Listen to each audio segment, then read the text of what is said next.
Hello everyone. Very good evening to all of you. उम्मीद करता हूँ आप सभी अच्छे होंगे। मैं वरुण अवस्थी आप सभी का जीएस गुरु एक बार फिर से आप सभी का वेलकम करता हूँ। तो आज के सेशन में हम लोग डिस्कस करने वाले हैं इम्पोर्टेंट करंट अफेयर आने वाले एसएससी जीडी और यूपी पुलिस एग्जाम के लिए। उम्मीद करता हूँ मेरी आवाज़ आप सभी तक प्रॉपरली पहुँच रही होगी। अगर आवाज़ पहुँच रही है तो एक बार आप लोग यस लिख दीजिए या वाई लिख दीजिए ताकि मैं सेशन को स्टार्ट कर सकूँ। काफ़ी टाइम के बाद क्लास हो रही है आज, मैं जानता हूँ। तो सबसे पहले जो हमारे साथ न्यू स्टूडेंट जुड़ रहे हैं आप सभी को बता दूं, आप मेरे साथ जीएस का फुल बैच ज्वाइन कर सकते हो अनअकैडमी प्लस में डिस्काउंट कोड वरुण 777 के साथ। इसको लगाने पर जो बेस्ट ऑफर्स मंथली चलते हैं वो और साथ में एक्स्ट्रा 15% का डिस्काउंट क्रेडिट के साथ आप यूज़ कर सकते हो। और साथ में हर संडे को अनअकैडमी पर एसएससी कॉम्बैट टेस्ट होता है जो कि सभी के लिए फ्री ऑफ कॉस्ट है। आप ये भी दे सकते हो जिसके लिए आपको कुछ भी पे करने की ज़रूरत नहीं है। और इस टेस्ट को ओपन करने के लिए अनलॉक कोड है वरुण 777। तो वरुण 777 का यूज करके आप डिस्काउंट भी ले सकते हैं और साथ में कॉम्बैट टेस्ट जरूर दीजिए जो कि हर संडे को दोपहर में 12 बजे होता है। तो चलिए शुरू करते हैं आज का सेशन। और पहला क्वेश्चन है आज का, who has been appointed as the chairperson of digital media content regulatory council. अभी हाल ही में भारत के digital media content regulatory council के नए चेयरपर्सन के रूप में किसको अपॉइंट किया गया है?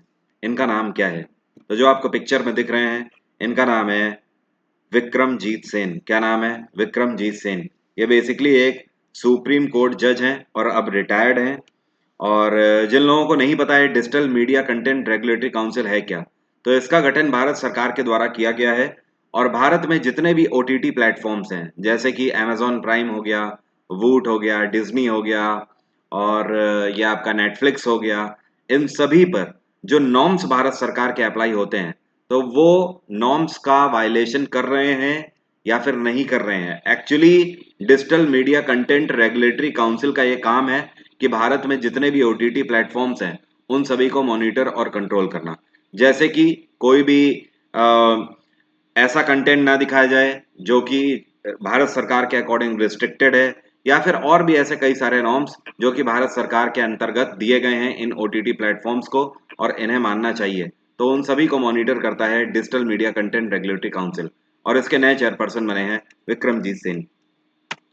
अगला क्वेश्चन है, ये कौन सी ऑर्गेनाइजेशन है जो कि भारत की पहली ऐसी स्टैंडर्ड बॉडी बन गई है जिसने अभी हाल ही में भारत सरकार की one nation one standard scheme को ज्वाइन किया है?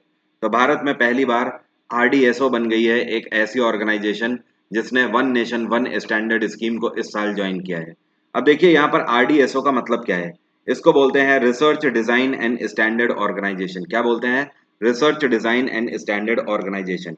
अब ये जो आरडीएसओ एक संस्था है, ये पूरे भारत में इंडियन रेलवे के लिए अपने मानक तैयार करती है। मतलब आप आम भाषा में ये बोल सकते हो कि भारतीय रेलवे जो है वो आरडीएसओ के मानकों पर चलती है।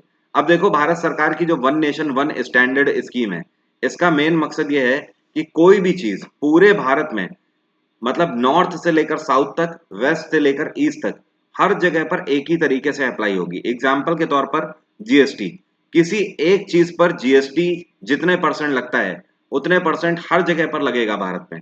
उसी तरीके से आरडीएसओ ने अब इसको ज्वाइन कर लिया है। तो इसका मतलब क्या होगा कि भारतीय रेलवे के लिए जो भी मानक बनाए जाएंगे अब वो रेलवे के जोन्स पर आधारित नहीं होंगे, पूरे भारत में एक तरीके से ही रेलवे पर अप्लाई होंगे। तो आरडीएसओ भारत की पहली ऑर्गेनाइजेशन बनी जिसने one nation one standard join किया है। और आरडीएसओ की बात करें तो 1921 में इसकी स्थापना करी गई थी। इसका हेड क्वार्टर है लखनऊ और इसके डायरेक्टर जनरल हैं वीरेंद्र कुमार। क्या नाम है? वीरेंद्र कुमार।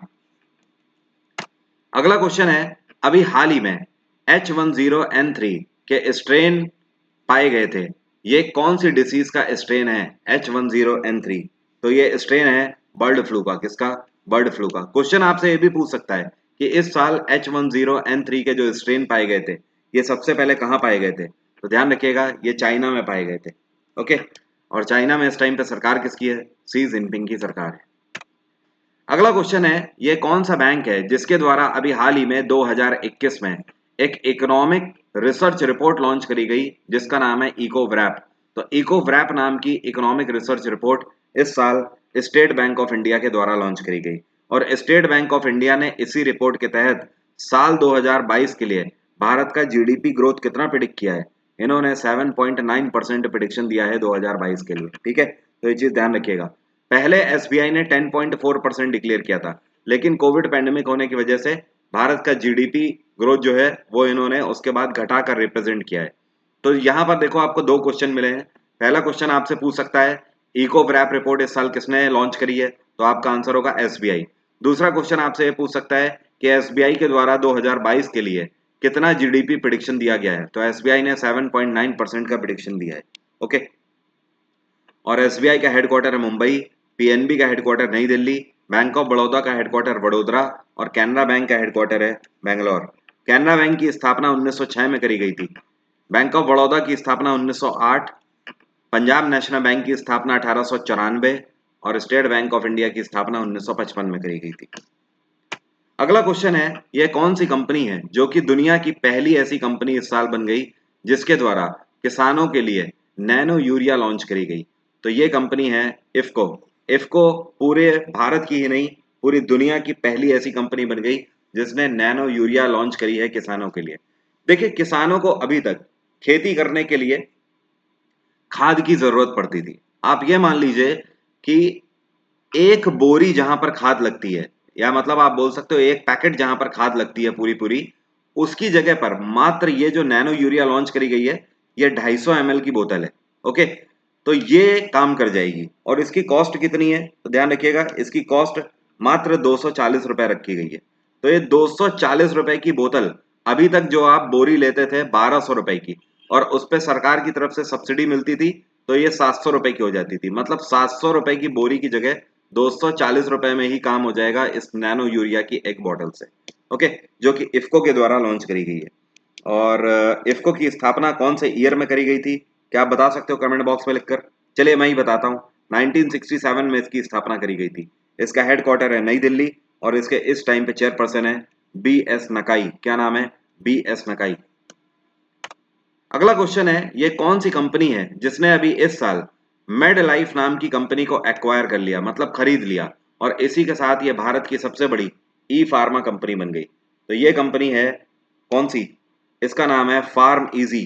फार्म इजी ने इस साल मेड लाइफ को खरीद लिया और इसी के तहत भारत की सबसे बड़ी ई फार्मा कंपनी बन गई। फार्म इजी और मेड लाइफ दोनों की स्थापना साल 2014 में करी गई थी। फार्म इजी का हेडक्वार्टर है मुंबई, मेड लाइफ का हेडक्वार्टर है बेंगलोर। अगला क्वेश्चन है, as per the centre of world university ranking 2021 to 22 which university और institute is the best in India? क्वेश्चन का मतलब यह है कि 2021 की वर्ल्ड यूनिवर्सिटी रैंकिंग के आधार पर भारत में बेस्ट इंस्टीट्यूट कौन सा रहा? तो भारत का बेस्ट इंस्टीट्यूट रहा आईआईएम अहमदाबाद, नंबर 1 रहा भारत में। नंबर 2 पर कौन सा रहा? आईआईएससी बैंगलोर। और नंबर 3 पर रहा दिल्ली यूनिवर्सिटी। कौन सा? डीयू। अब अगर इंडेक्स में बात करें तो आईआईएम अहमदाबाद जो है इसकी रैंकिंग है 415, आईआईएससी बैंगलोर जो है इसकी रैंकिंग है 462 और दिल्ली यूनिवर्सिटी की रैंकिंग है 544। देखो, ये तो बात हो गई कि भारत में वर्ल्ड यूनिवर्सिटी रैंकिंग के हिसाब से बेस्ट कौन सी रही। अब अगर बात करें, आपसे पूछ सकता है 2021 के वर्ल्ड यूनिवर्सिटी रैंकिंग में नंबर 1 कौन सी यूनिवर्सिटी रही, मतलब टॉप किसने किया है? तो आपका आंसर क्या होगा? हार्वर्ड यूनिवर्सिटी नंबर 1 पे रही अमेरिका की, नंबर 2 पे एमआईटी रही अमेरिका की, और नंबर 3 पर स्टैनफोर्ड यूनिवर्सिटी भी अमेरिका की रही। तो टॉप 3 जो यूनिवर्सिटीज इसमें रही ये अमेरिका की ही है। और भारत में बेस्ट कौन सी रही? आपके सामने है आईआईएम अहमदाबाद। अगला क्वेश्चन है, देखिए यहां पर भी आप देख सकते हो, मैंने आपको यही बताया ना, आईआईएम अहमदाबाद जो है 415वीं ranking, Indian Institute of Science 462 और दिल्ली यूनिवर्सिटी 544। और भारत में तो टॉप 3 यही है। अगला क्वेश्चन है, इस साल सतत स्कीम किसके द्वारा लॉन्च करी गई है? सतत का फुल फॉर्म है sustainable alternative towards affordable transportation. इसको लॉन्च किया गया था उस टाइम पे पेट्रोलियम मंत्रालय जो संभाल रहे थे मिनिस्टर, ये हैं धर्मेंद्र प्रधान, इनके द्वारा लॉन्च किया गया था। बाय द वे ध्यान रखिएगा, इस टाइम पर धर्मेंद्र प्रधान के पास एजुकेशन मंत्रालय है, क्योंकि जुलाई के महीने में जो कैबिनेट है वो रीशफल हुआ था। अब देखिए, जो सतत स्कीम है इसका मेन मोटो क्या है? इसका मेन मोटो है भारत में सीबीजी प्लांट की स्थापना करना। यहाँ पर सीबीजी का मतलब क्या है? सीबीजी का मतलब होता है कंप्रेस्ड बायोगैस प्लांट इसको बोलते हैं। तो पूरे भारत में कंप्रेस्ड बायोगैस प्लांट की स्थापना करना है इस स्कीम का मकसद, जिसका नाम है सतत स्कीम। अगला क्वेश्चन है, साल 2021 की ब्रिक्स फॉरेन मिनिस्टर्स की मीटिंग को कौन से देश के द्वारा होस्ट किया गया है? तो इस साल ब्रिक्स की जो फॉरेन मिनिस्टर्स की मीटिंग थी, इसको होस्ट किया गया है भारत के द्वारा। इवन आपको बता दूं, ब्रिक्स की कोई भी मीटिंग हो, अगर आपसे पूछता है इस साल किसने होस्ट किया, तो भी आपका आंसर भारत ही होगा। और ब्रिक्स की स्थापना 2010 में करी गई थी। इसका हेडक्वार्टर क्या आप मुझे कमेंट बॉक्स में लिखकर बता सकते हो? और एक चीज ध्यान रखिएगा, ब्रिक्स के द्वारा एक बैंक भी बनाया गया है, ब्रिक्स का बैंक, जिसको हम लोग न्यू डेवलपमेंट बैंक के नाम से जानते हैं। इसकी स्थापना 2014 में करी गई थी। इसका हेडक्वार्टर है संघाई। अगला क्वेश्चन है, यह कौन सी भारतीय इंश्योरेंस कंपनी है जिसने इस साल माइक्रोसॉफ्ट के साथ एक पैक्ट साइन किया है? तो ये इंश्योरेंस कंपनी है आईसीआईसीआई लुम्बार्ड। इन्होंने माइक्रोसॉफ्ट के साथ एक पैक्ट साइन किया है। अब इस पैक्ट के तहत मेन मोटो क्या है आईसीआईसीआई लुम्बार्ड का? देखिए, आईसीआईसीआई लुम्बार्ड जो है ये इंश्योरेंस कंपनी है, और कई बार इंश्योरेंस कंपनी को लोग स्पूफ करने की कोशिश करते हैं। मतलब एक तरीके से आप बोल सकते हो कि फॉल्स केसेस अप्रूव कराने की कोशिश करते हैं। अब उस केस में लोग आवाज बदल के बात करते हैं, या फिर अपने केसेस को मैनिपुलेट करने की कोशिश करते हैं। तो माइक्रोसॉफ्ट क्या करेगा, एक रियल टाइम इंटरफेस बना के दे रहा है आईसीआईसीआई लुम्बार्ड को। आईसीआईसीआई लुम्बार्ड का जो ये इंटरफेस होगा, ये इस तरीके के फाल्सिफिकेशंस को पहचान लेगा। आईसीआईसीआई लुम्बार्ड की स्थापना साल 2001 में करी गई थी। इसका हेडक्वार्टर है मुंबई, और इसके सीईओ इस टाइम पे हैं भार्गव दास गुप्ता। कौन है? भार्गव दास गुप्ता। बाकी माइक्रोसॉफ्ट के बारे में आपको पता ही है, 1975 में स्थापना करी गई थी। हेडक्वार्टर है कैलिफोर्निया। माइक्रोसॉफ्ट के सीईओ हैं सत्य नडेला। ध्यान रखिएगा, इसी साल सत्य नडेला को माइक्रोसॉफ्ट का चेयरपर्सन भी अपॉइंट किया गया। अगला क्वेश्चन है, ये कौन सी राज्य सरकार है जिसके द्वारा corona free village competitions campaign launch किया गया था? इसको लॉन्च किया है इस साल उद्धव ठाकरे की सरकार ने, मतलब महाराष्ट्र सरकार के द्वारा इसको लॉन्च किया गया। अब ये corona free village competition campaign है क्या? इसके तहत उद्धव ठाकरे की सरकार के द्वारा महाराष्ट्र के हर डिस्ट्रिक्ट के अंदर हर गांव में एक डॉक्टर्स की टीम भेजी जाएगी, और ये मंथली चेकअप करेंगे। इसके तहत एक रिपोर्ट बनाई जाएगी, और रिपोर्ट के तहत ये पता लगाया जाएगा कि हर एक डिस्ट्रिक्ट के अंदर टॉप 3 विलेजेस कौन से हैं। मतलब टॉप 3 विलेजेस का मतलब ये है कि 3 ऐसे सबसे बेहतरीन गांव जहां पर कोविड के केसेस सबसे तेजी से कम हो रहे हैं और लोग साफ सफाई का सबसे ज्यादा ध्यान रखते हैं। इन तीनों गांवों को पुरस्कृत किया जाएगा महाराष्ट्र सरकार के द्वारा। जो पहले नंबर पर गांव होगा उसको 50 लाख रुपए की वित्तीय सहायता दी जाएगी। जो दूसरे नंबर पर होगा उसको 25 लाख की वित्तीय सहायता, और जो तीसरे नंबर पर होगा उसको 15 लाख रुपए की वित्तीय सहायता दी जाएगी।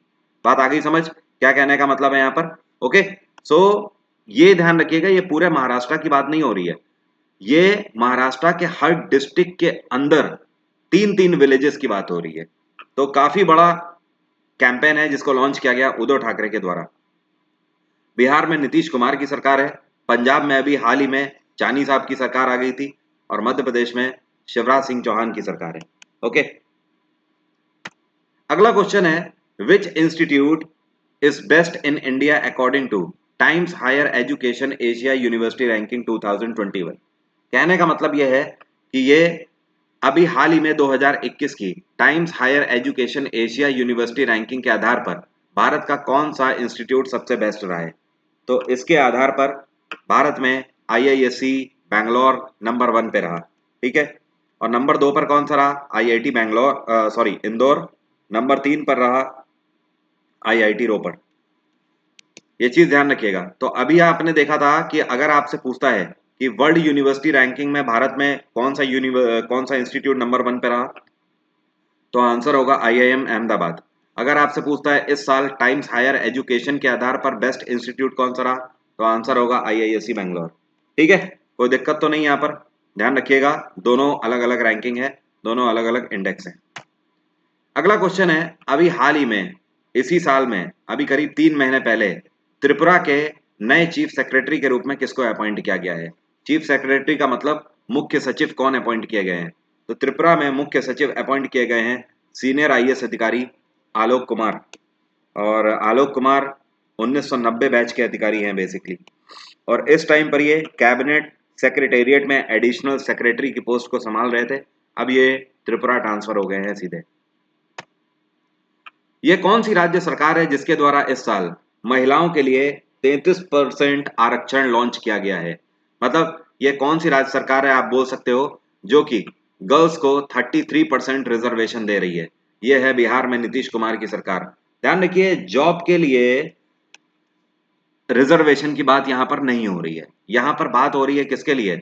कॉलेजेस के लिए हो रही है। मतलब कहने का यह है कि कॉलेजेस में एडमिशन के लिए, जो इंजीनियरिंग कॉलेजेस हैं, मेडिकल कॉलेजेस हैं, उनमें एडमिशन के लिए 33% सीट्स रिजर्व होंगी गर्ल्स के लिए।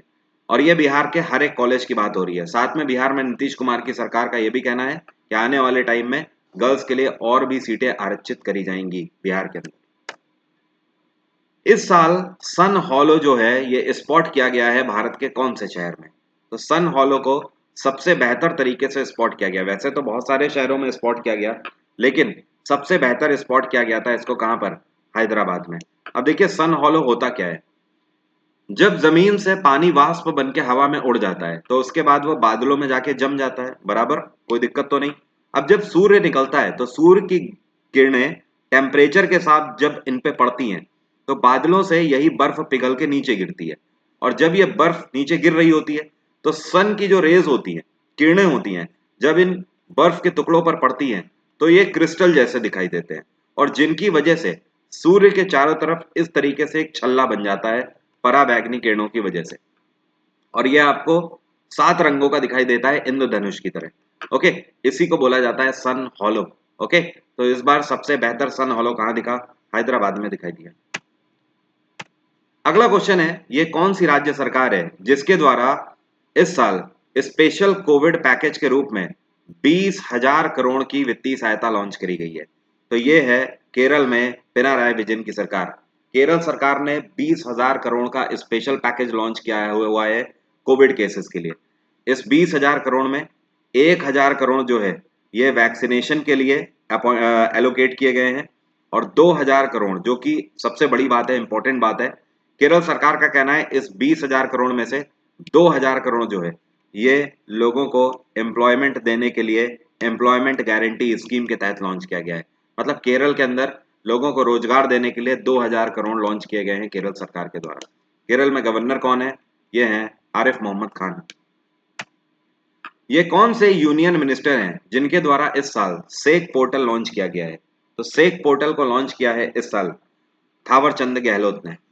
और उस टाइम पर कैबिनेट रीशफल नहीं हुआ था, Thawar Chand Gehlot ministry of social justice and empowerment संभाल रहे थे। यहाँ पर सेक का पूरा मतलब है senior care ageing growth engine. देखिए, ये सेक पोर्टल क्यों लॉन्च किया गया है?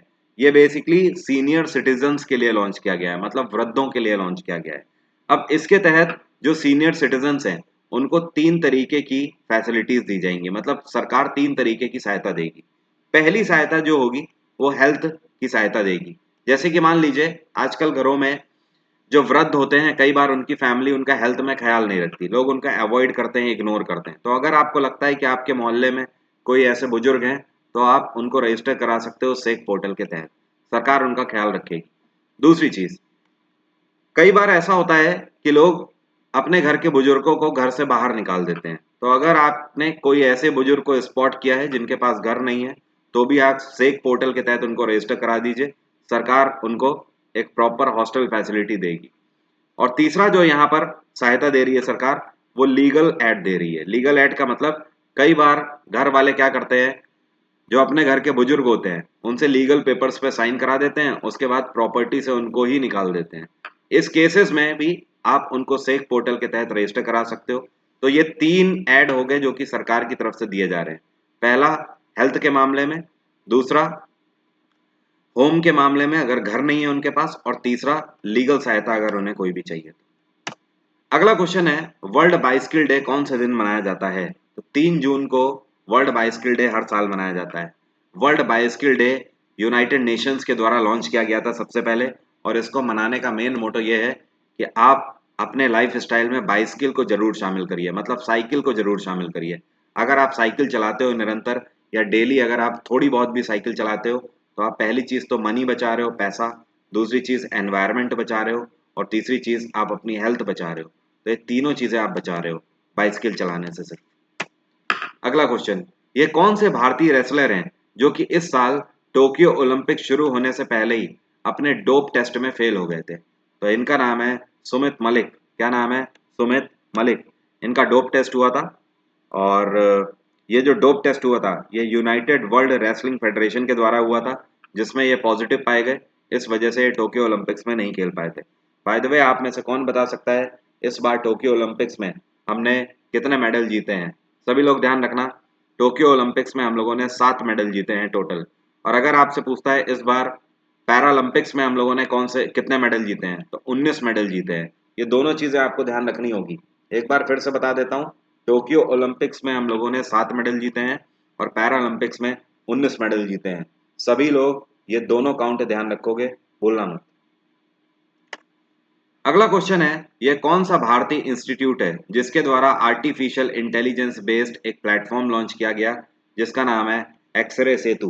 तो एक्सरे सेतु को लॉन्च किया गया किसके द्वारा? यह है आईआईएससी बैंगलोर। क्या नाम है? IISc Bangalore. Indian Institute of science Bangalore ने एक्सरे सेतु प्लेटफॉर्म लॉन्च किया है। यह प्लेटफॉर्म क्या करेगा? आपके लंग्स की कंडीशन को ऑब्जर्व करके ये बता सकता है कि आपके लंग्स के अंदर कोविड के स्ट्रेन है या नहीं है। मतलब आम भाषा में आप ये बोल सकते हो, एक्सरे सेतु जो है ये आपके लंग्स को स्कैन करके बता देगा कि आप कोविड इफेक्टेड हैं या नहीं। इसको बेसिकली रूरल एरियाज के लिए लॉन्च किया गया है, जहां पर अभी भी कोविड टेस्ट प्रॉपर नहीं हो पा रहे हैं।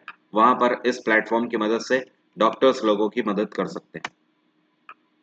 बहुत इंपॉर्टेंट क्वेश्चन ये अब आपके सामने है। इस साल व्हाट्सएप के द्वारा भारत में ग्रीवेंस ऑफिसर के रूप में किसको अपॉइंट किया गया? तो व्हाट्सएप ने ग्रीवेंस ऑफिसर मतलब शिकायत अधिकारी के रूप में इस साल अपॉइंट किया है किसको? जो आपको पिक्चर में दिख रहे हैं, इनका नाम है परेश बी लाल। क्या नाम है? परेश बी लाल। और व्हाट्सएप को फेसबुक के द्वारा एक्वायर कर लिया गया था कौन से ईयर में? साल 2014 में। Government teachers in which state have successfully completed राबता मुहिम? आपसे कह रहा है ये कौन से राज्य के सरकारी टीचर हैं जिनके द्वारा राबता मुहिम इस साल चलाई गई? तो इसको पंजाब के सरकारी टीचरों के द्वारा राबता मुहिम के रूप में चलाया गया। अब ये राबता मुहिम क्या थी? इसके तहत पंजाब के जो सरकारी टीचर्स हैं वो स्टूडेंट्स के घर घर में गए और वहां पर उनके पेरेंट्स से बात करी, साथ में उनको राशन किट प्रोवाइड करी, साथ में उनको इस बात का हौसला दिया कि बहुत जल्द कोविड सिचुएशन ठीक हो जाने के बाद स्कूल्स पुनः खुल जाएंगे और तब तक आप बच्चों को घर पे ही पढ़ाएं। और पंजाब सरकार के द्वारा जो एप्लीकेशंस लॉन्च किए गए हैं कि घर से ही बच्चे पढ़ सकते हैं ऑनलाइन, उन सारी चीज़ों के बारे में लोगों को जागरूक किया। तो ये है पंजाब के गवर्नमेंट टीचर्स जिन्होंने इस साल राबता मुहिम लॉन्च करी थी। अगला क्वेश्चन है, government of India has signed a loan pact of 2.5 million with which organisation for road upgradation project in Sikkim? Question का मतलब यह है कि भारत सरकार के द्वारा सिक्किम के अंदर रोडों का निर्माण करने के लिए $2.5 मिलियन का लोन पैक्ट कौन सी ऑर्गेनाइजेशन के साथ साइन किया गया है? तो भारत सरकार ने 2.5 मिलियन का लोन लिया है एशियन डेवलपमेंट बैंक के साथ। जॉर्डन, विवान, हमाद आंसर सही है। तनुज, सभी के सही हैं। और एडीबी की स्थापना 1966 में करी गई थी। हेडक्वार्टर है इसका मनीला। एडीबी के प्रेसिडेंट है मसात्सुगु असाकावा। वर्ल्ड बैंक की स्थापना 1944 में करी गई। आईएमएफ की स्थापना 1945 में। एआईआईबी की स्थापना 2016 में करी गई। एआईआईबी का हेडक्वार्टर है बीजिंग। वर्ल्ड बैंक और आईएमएफ दोनों का हेडक्वार्टर है Washington DC. Asian development bank के इस टाइम पे कितने मेंबर कंट्रीज हैं? ध्यान रखिएगा, 68 मेंबर कंट्रीज हैं। 68 मेंबर कंट्रीज हैं एडीबी के। अगला क्वेश्चन है, ये कौन सा देश है जिसके द्वारा इस साल 2021 में रेड टूरिज्म को प्रमोट किया गया? तो ये है चाइना। चीन के द्वारा रेड टूरिज्म को प्रमोट किया गया। इसको प्रमोट करने का मेन मोटो ये है, चाइनीज गवर्नमेंट ये चाहती है कि जितने भी उनके ऐसे टूरिज्म एरिया है, मतलब ऐसे हेरिटेजेस हैं जो कि चाइना के इतिहास के बारे में बताते हैं, वहां पर लोग जरूर जाएं जिससे कि उनके अंदर देशभक्ति की भावना जागृत हो। तो चाइनीज गवर्नमेंट के द्वारा रेड टूरिज्म को प्रमोट करने के लिए लोगों को कई सारी सब्सिडी भी दी जा रही है। जैसे कि चाइना के अंदर चाइनीज गवर्नमेंट ये बोलती है, अगर आप ऐसे मॉन्यूमेंट्स को देखने जाते हो या घूमने जाते हो वहां पर जो कि देश से जुड़ा हुआ है, तो आपको किराए में भी छूट मिलेगी, वहां पर अगर टिकट लगता है तो टिकट में भी आपको छूट दी जाएगी। इसका सीधा सीधा मेन मोटो है कि चाइनीज गवर्नमेंट लोगों के अंदर देशभक्ति की भावना और जगाना चाहती है बेहतर तरीके से। चाइना की कैपिटल क्या है? बीजिंग। मंगोलिया की कैपिटल उलान बतर। साउथ कोरिया की कैपिटल सियोल। नॉर्थ कोरिया की कैपिटल प्योंगयांग। एचडीएफसी बैंक के द्वारा इस साल अनाउंस किया गया कि ये खुद को कार्बन न्यूट्रल कर देंगे कौन से साल तक? एचडीएफसी बैंक का कहना है कि ये 2032 तक खुद को कार्बन न्यूट्रल कर देंगे। कार्बन न्यूट्रल का मतलब ये होता है एक ऐसी संस्था जो कि बिल्कुल भी कार्बन प्रोड्यूस नहीं होने देगी। तो इसके तहत क्या क्या कदम लिए जा सकते हैं? जैसे कि पूरा जो वर्क है वो ऑनलाइन कर दिया जाएगा, पेपर यूज नहीं किया जाएगा एचडीएफसी बैंक के अंदर। अब देखिए पेपर कहाँ से आता है? पेड़ों से ही आता है ना, और पेड़ों को हम काट रहे हैं तो पर्यावरण को नुकसान पहुंचा रहे हैं। तो ऑनलाइन बैंकिंग पूरी कर देंगे ये, पेपर का कतई यूज नहीं किया जाएगा। दूसरी चीज, इलेक्ट्रिसिटी हमें कहाँ से मिल रही है? ज्यादातर कोल से मिल रही है, कोयले से, और कोयला लिमिटेड है, तो इसको सोलर पैनल पे हमें शिफ्ट करना है। तीसरी चीज, पानी की बचत हमें करनी है। इस तरीके के कई सारे सेगमेंट्स पे काम करने के बाद एचडीएफसी खुद को कार्बन न्यूट्रल बनाना चाहता है 2032 तक। एचडीएफसी बैंक की स्थापना 1994 में करी गई थी। हेडक्वार्टर है मुंबई और इसके चेयरपर्सन है शशिधर जगदीशन।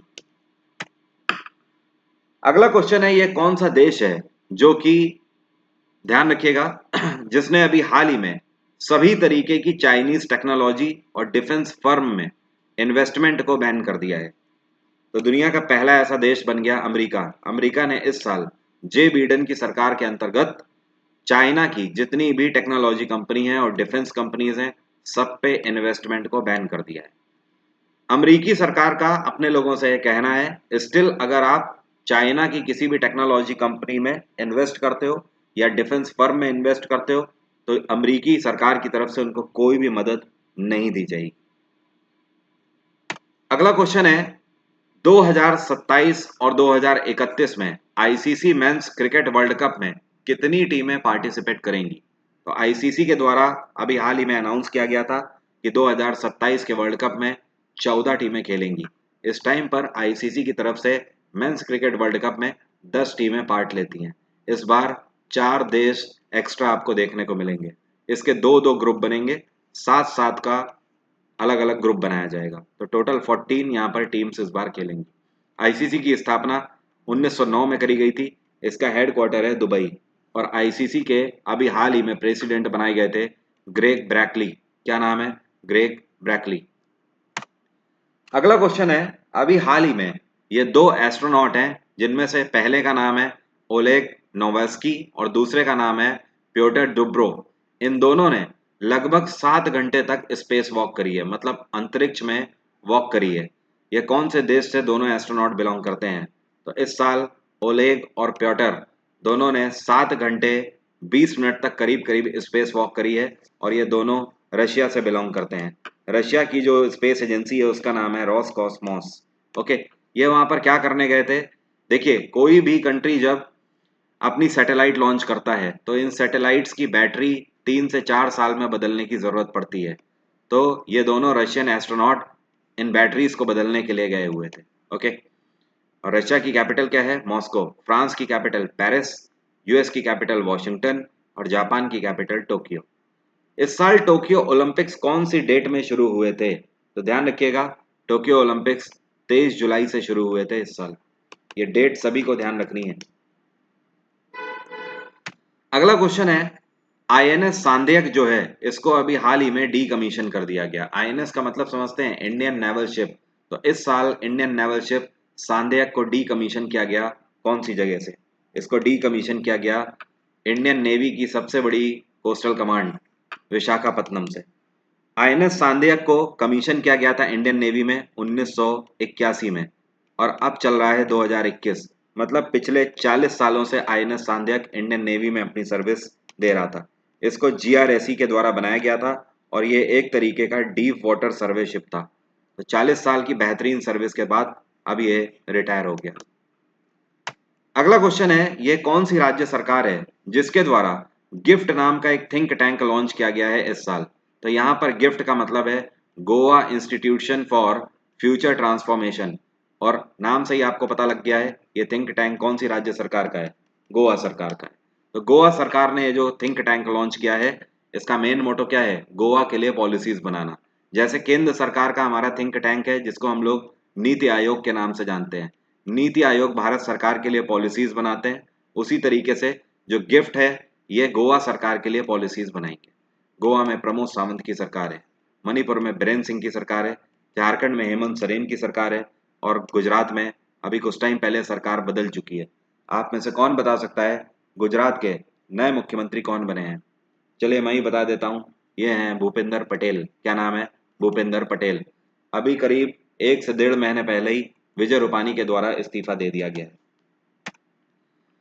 जो आपको पिक्चर में दिख रहे हैं इनका नाम है इशाक हेrzog। ये अभी कुछ टाइम पहले कौन से देश के नए राष्ट्रपति के रूप में इलेक्ट किए गए?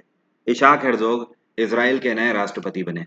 ये इजराइल के कौन से राष्ट्रपति बने हैं? तो ध्यान रखिएगा, 11th प्रेसिडेंट ये बने हैं इजराइल के। और अभी कुछ टाइम पहले इजराइल में नए प्रधानमंत्री भी बने इस साल। इनका नाम है नेफ्ताली बेनेट। क्या नाम है? Naftali Bennett. और नेफ्ताली बेनेट ने किसको सक्सीड किया? इन्होंने बेंजामिन नेतान्याहू को सक्सीड किया।